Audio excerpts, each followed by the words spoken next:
Spoken. Word. Spoken. Word. When I say to be, y'all say heard. To be. Heard. To be. Heard. As a child, my father would tell me stories of ancient Egyptian warriors traveling for endless days and nights across infinite desert plains, showing signs of endurance and bravery I could only dream of emulating. He would tell me that upon their return home, these warriors would be welcomed with a feast worthy of their bravery on the battlefield. Years later, as a teacher in Greater Washington, D.C., I too now find myself traversing a desert, though it is not the one I envisioned. A food desert. It's categorized as a poor urban area where residents cannot afford or are not given access to healthy foods and grocery stores. Every day at 2:45, I watch my students hop on this leaking submarine of a school bus, every block bringing them deeper into an ocean where the only fish they find are fried, where fruits and vegetables are playing an everlasting game of hide and go seek because there are no grocery stores here. Just liquor stores and Popeyes, Dunkin' Donuts and 7-Eleven's, children born into a neighborhood that feels more pollution than solution. It is then I realize that I am not too far from the deserts I once dreamed of. See, whether Anacostia or the Sahara, it doesn't make much difference because to Whole Foods, Southeast DC is no different than the Serengeti to them. Brown-skinned little boys like my students are nothing more than walking cacti, just a piece of scenery this world has taught everyone to stay away from.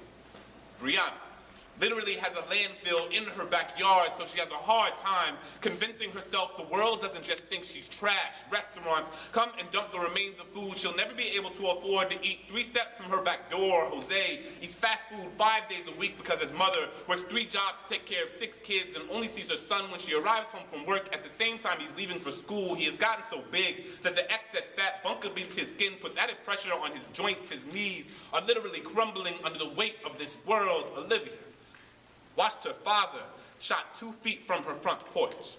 She wants nothing more than to go outside and play at the park after school, but gun violence has made a merry-go-round feel more like Russian roulette, so she doesn't go outside.